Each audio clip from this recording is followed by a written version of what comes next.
Karena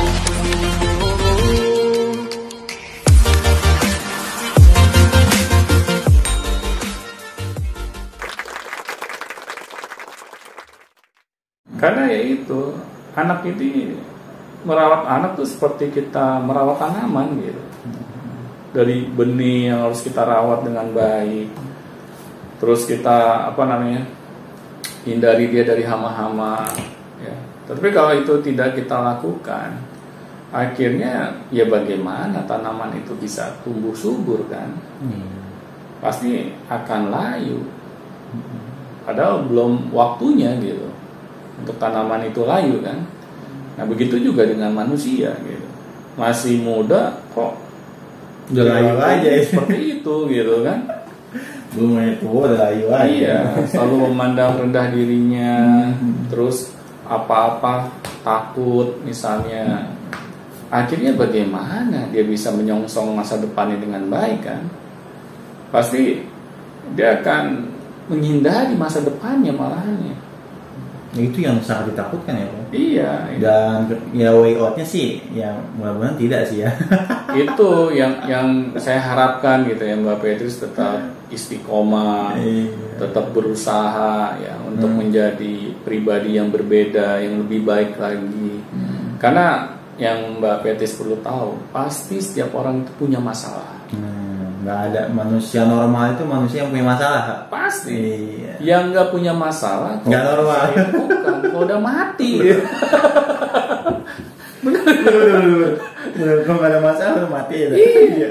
Ya manusia kalau masih hidup pasti punya masalah. Betul. Ya mungkin enggak. Nah tetapi kita kadang nggak sadar gitu. Kok hidup gue banyak masalah ya? Ya berarti lo mesti bersyukur, lo masih bernafas gitu. Tapi kalau kita selalu pas dihadapi masalah kita malah berkeluh kesah, kita malahan tidak percaya diri, kita malah menyalahkan Tuhan. Kok Tuhan kenapa ya nasib saya seperti ini? Banyak masalah dari kecil hingga dewasa.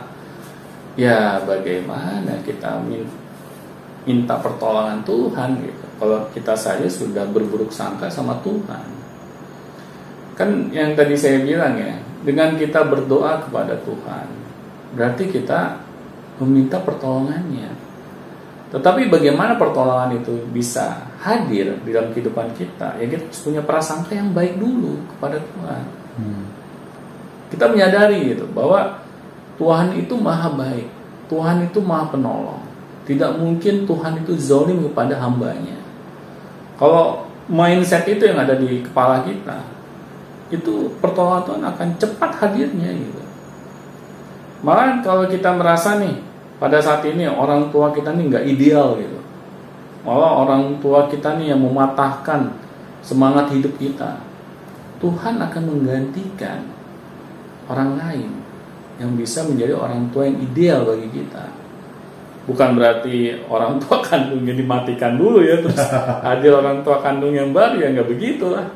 Ya, tapi orang lain bisa saja, apakah itu teman kita, apakah itu orang lain yang dihadirkan oleh Tuhan di dalam kehidupan kita agar membimbing kehidupan kita, bisa aja. Nggak selalu orang tua kandung kita. Jadi janganlah kita berkecil hati gitu kan di dalam memandang kehidupan kita saat ini. Karena kalau kita sampai berkecil hati, ya siapa lagi gitu yang mau membangkitkan semangat hidup kita gitu, bukan diri kita sendiri. Iya sih, kalau kita ngandelin misalnya nunggu siapa yang datang gitu. Iya. Atau misalnya nunggu siapa yang menjadi hero di dalam hidup kita, memang itu sih ya bisa aja ada yang seperti itu ya Pak ya.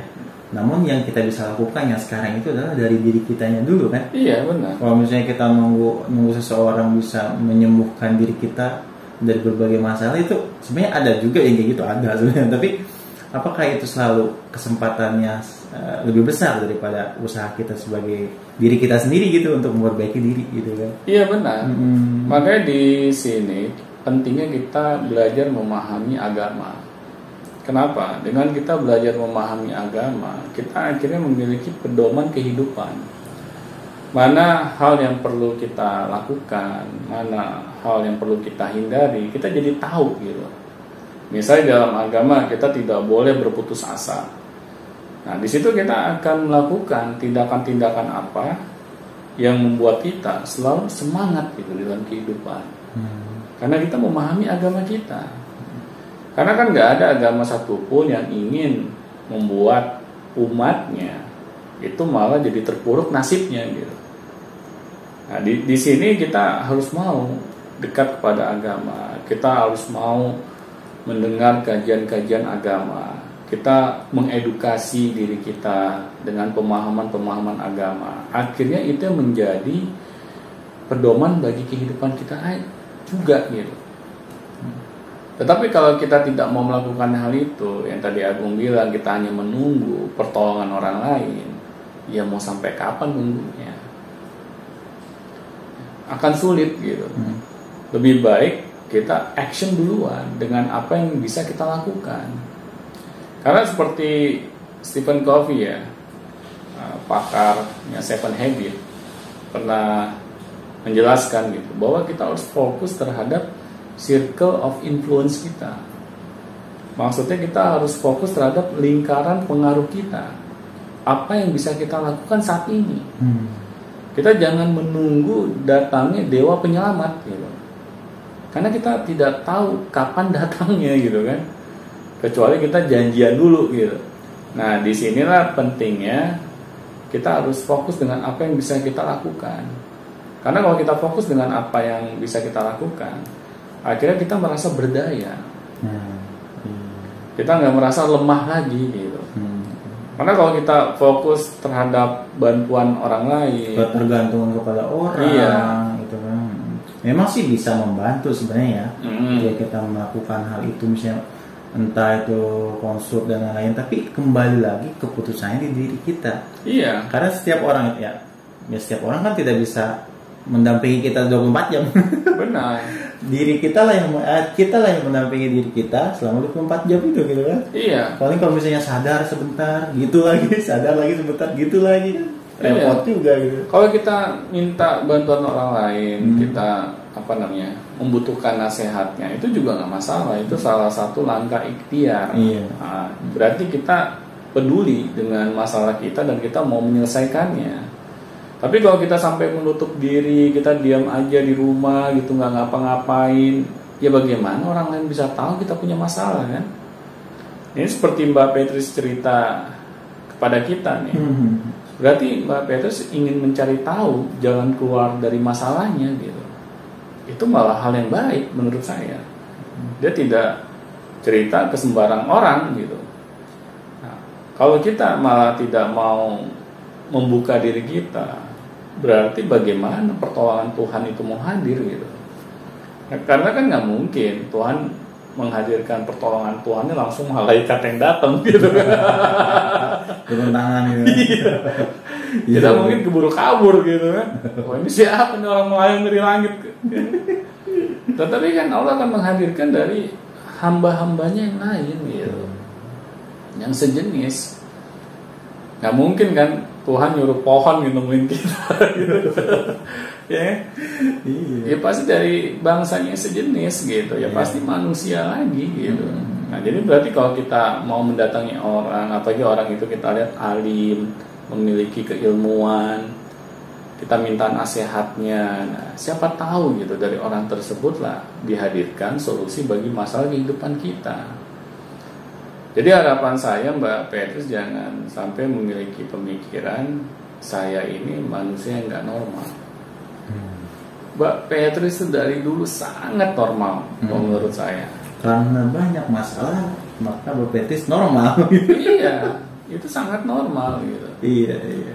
Malahan kalau kita masih bisa berpikir dengan jernih seperti Mbak Petrus saat ini, bisa mengungkapkan masalahnya, ya berarti Mbak Petrus itu tahu gitu apa yang harus dilakukan. Kalau manusia yang nggak normal itu manusia yang dia udah merasa apapun yang dia lakukan itu tidak ada dampaknya bagi dirinya dia. Jadi dia udah hopeless aja gitu. Dia pasrah sama nasib gitu. Orang pasrah seperti ini baru orang yang nggak normal gitu kalau menurut saya. Karena dia menolak bantuan dari orang lain gitu. Ya boro-boro dia akan dibantu oleh Tuhan ya. Dia sendiri menolak bantuan dari orang lain. Dia tidak menceritakan masalahnya. Nah kalau menurut saya orang-orang seperti itu orang-orang yang nggak normal. Iya, orang-orang yang malah terjebak gitu bro. Iya. Jadi kayak hidup tuh kayak gentayangannya gitu. Iya, ini orang yang disebut di dalam agama yang dikunci mati hatinya gitu. Iya.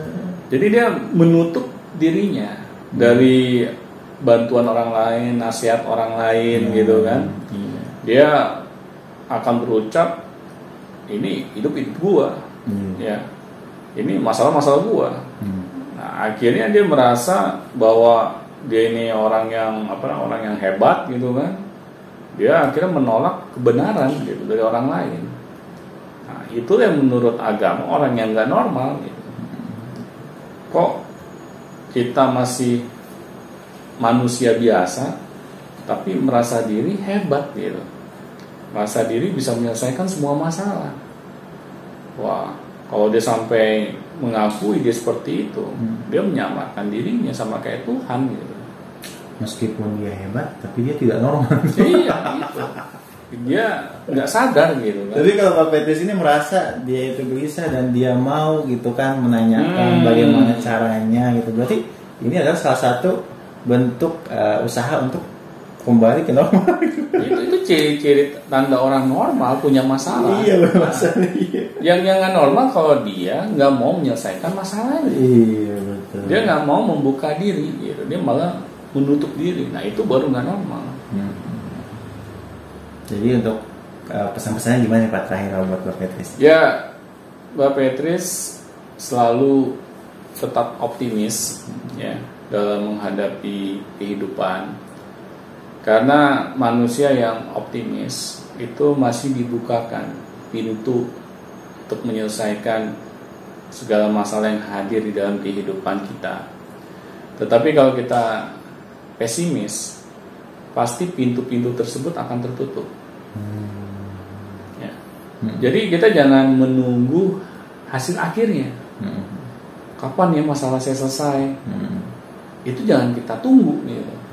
Tapi kita optimis dalam melangkah, dalam terus memperbaiki kehidupan kita. Karena yang Tuhan lihat itu ikhtiar kita, bukan hasilnya. Ya. Dan yang terakhir, mulailah untuk belajar memahami agama. Karena di dalam agama ada panduannya gitu bagi kehidupan kita. Begitu ternyata Mbak Petrus. Mudah-mudahan Mbak Petrus cepat lekas kembali lagi di normal. Tapi yang normal. Kembali lagi menjadi lebih baik lagi dan menjadi pribadi yang lebih baik lagi dan bermanfaat untuk semua kalangan. Atau misalnya bermanfaat di masyarakat yang di sekitar Mbak Petrus. Amin. Dan kembali lagi bersama saya nanti di pertanyaan yang selanjutnya. Silakan yang mau bertanya langsung saja bertanya juga. Nanti kita akan bongkar seperti ini dan kita akan mendapatkan pembelajaran dalam pertanyaan yang sudah diajukan kepada kami. Dan jangan lupa klik subscribe, share dan juga loncengnya dinyalakan. Dan sampai jumpa di video education selanjutnya. Sampai jumpa teman-teman.